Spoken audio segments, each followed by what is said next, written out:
Hi, everybody. I'm going to be in Philadelphia on October 9th to make a major announcement at the very birthplace of our nation. I'm not going to tell you right now exactly what that announcement will be. I can say, though, that if you've been waiting to come to one of my public events, this will be the one to come to.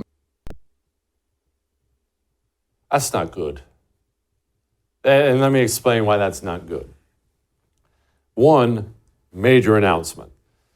When you're backing out of a presidential race, hanging up the spurs, calling it quits, whatever word you want to, whatever term you want to put on it, you don't have a gigantic rally in the birthplace of the nation to stand up in front of all your followers and let them know that you were calling her quits. No, this is a different kind of major announcement. And, well, there's a line from a movie once. And I forget what movie it is. I think the movie, don't quote me on this, is Things to Do in Denver When You're Dead. Yes, that's the name of a movie. It's kind of a mob movie. Very cool. Not for the kids, but I believe this is a line from that movie, although I'm not sure. One of the mobsters says there's something you can always trust, the word on the street. You can always trust the word on the street. Word on the street is Tony's doing this. Word on the street is that. Well, the word on the street in politics is RFK Jr. is going independent. This has been something I've talked to you about before. This has been something I have feared for quite some time. You will remember when we've talked about it before, this is why I saw this coming. It wasn't hard to see coming. Here comes this lifelong Democrat. He's a Kennedy, obviously. He joins the Democrat primary, what he thinks is going to be a Democrat primary. In a lot of ways, RFK Jr. has this old view of what America used to be. RFK joins this Democrat primary and thinks he's going to be able to compete or something like that. But RFK, like many Americans on the left, right, and center, RFK really, really, really misunderstands what time it is. He doesn't understand what kind of country he lives in now. He has some great ideas about some things, but he doesn't understand the Democrat Party. It's just the Communist Party of America. If you think about them like the Bolshevik Party, then you'll have a better understanding of how they run things. I'm not trying to be over the top. That's what they are. They're all communists, and that's how they run their party, with an iron-fisted, centralized control system that would never, ever tolerate dissent or some kind of challenge from an outsider. So he gets in this presidential race and he thinks he's going to, let's have some debates and have a war of ideas. He's not going to be allowed to debate. Of course they're not going to. They're going to put him up there with Joe Biden. Did you see Joe Biden over the weekend? I hope this experience for the speaker has been one of a personal revelation. I'm not being facetious.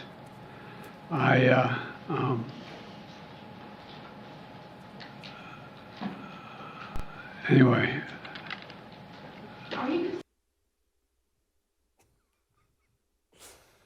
Yeah, they're not going to let RFK Jr., who's very much in control of his faculties, they're not going to let Joe Biden go debate that guy.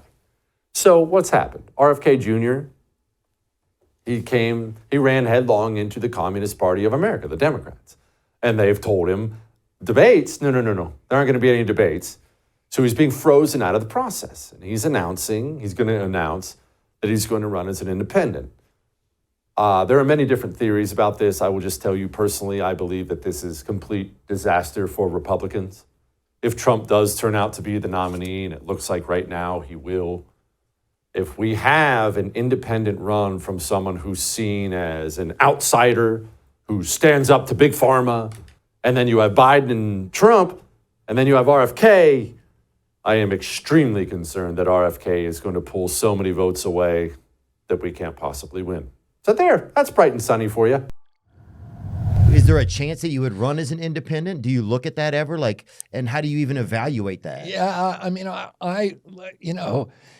if they really shut down the process, we're right now, we're grappling with the DNC, trying to get them to do the right thing. But if they rig the process so that I can't possibly win, which is how it's rigged right now, then I would have to look at other options. Okay. What are we supposed to make of that? What do you make of that? I wonder what Kay makes of that. Joining me now, Kay Smythe. You can read all of her work at the Daily Caller, and you should read all of her work. Okay, Kay, what are we supposed to make of all this? Is this the end of the world? Is this a good thing? What do we make of this?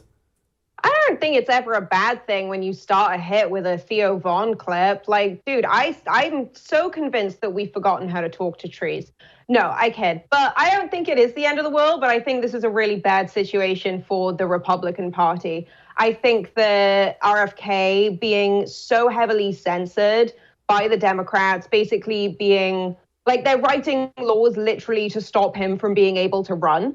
I think this is going to pull a lot of voters away from the Republican side. I also think actually though a lot of people on the left will go for him. He seems to have that sort of like celebrity grab, that celebrity attention at the moment, and a lot can happen. It's still more than a year away, so I guess we'll have to see. But yeah, I don't think it's good for the Republicans at all.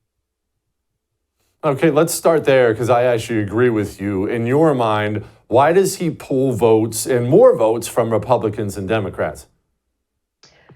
For me, it's two things. And you're going to think I'm crazy on one, so I'm going to start with the one that's not crazy. I think it is the vaccine stuff because I think that bleeds into this idea of freedom that the Democrats have forgotten. And I think that his stance when it comes to scientific research, I mean, it's one of the reasons that I think he is one of the few brilliant candidates we have right now. Obviously, I can't vote, and there's a lot of stuff he says that I don't love.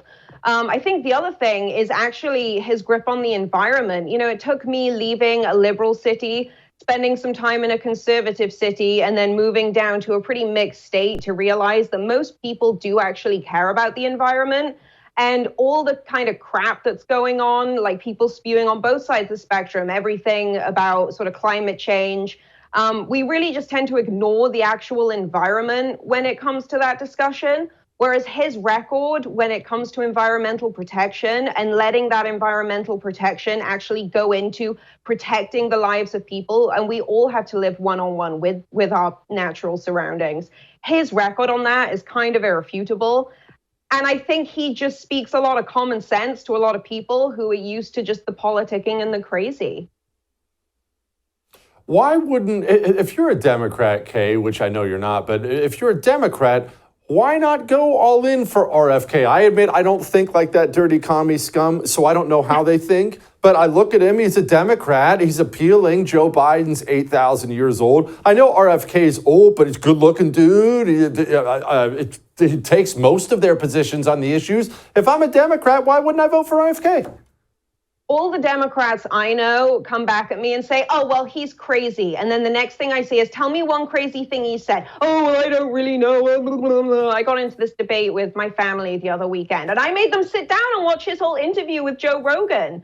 But that was sort of more about the vaccine stuff. But I think that really that's what it comes down to. They don't like him because he's a real disruptor within this sort of very safe space that the Democrats think that they've had, or Democratic voters, I should say, think that they've had built for them by the current administration, which is basically just like the residual vomit of whatever like Bill Clinton did back in the day. So I think it would, that we're talking about 30 years of change. Like he's going to come in and disrupt what we've been used to for literally my entire lifetime from the Democratic Party. And a lot of older people, especially boomers, they don't want that. They freaked out during COVID and they just don't want to hear it. And plus this guy is censored more than like me, and I'm pretty heavily censored and shadow banned.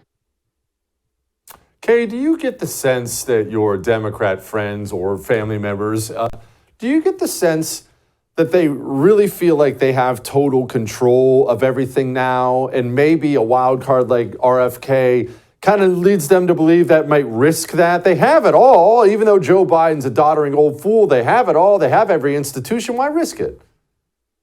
Maybe, I think with, when it comes to my family, like they're all British, they can't vote. I don't really care what they have to say, but I love them. Out here, I think it really actually just comes from a place of ignorance. Like, this is going to sound awful to say. None of my Democratic friends and none of my liberal friends are going to watch this, and they're kind of used to the stuff that I come out with anyway at parties. But we're talking about a demographic of people who 25, 30 years ago were like punk rockers and grungy, and, you know, they were experimenting with drugs. That has pretty much flipped 180. And now we're talking about a group of people who, you know, read the woke version of Rolling Stone and they still think it's their Bible. Like, we're not talking about people who've necessarily progressed their intellect since the good old days. And then younger people, I just think they're exhausted and they're all trying to like pick their genders and stuff. So I don't really listen to anything that they have to say anyway. Ted Cruz came on my show last week. He had this to say about the presidency. I think without Joe Biden, I think the top 4 contenders are Kamala Harris, Gavin Newsom, Pete Buttigieg, and Elizabeth Warren. I think in an open primary, I actually think Elizabeth Warren wins that. I think there's some real possibility Democrats try to parachute a Michelle Obama in there. And that would be the one candidate they could pretty easily tell the other 4, sit down, she's going to do this instead. Kay, thoughts?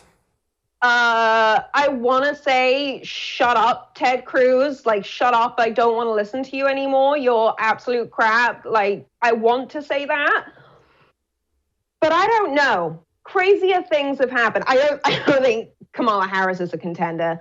I do unfortunately think that a lot of my liberal friends would love to see Gavin Newsom in there, because they'd be like, oh, he's young, he's got nice teeth, he's got nice hair. And I'm like, yo, I lived in California. That place is burning to the ground. You don't want him bringing the rest of that more, like, to the rest of America more than they already have.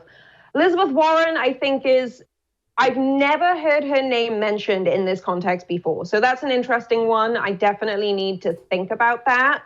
Obviously horrifying, but probably short-term quite calming for some people.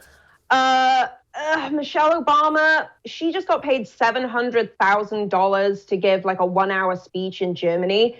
If she wants to be the president, sure, babe, give it a go.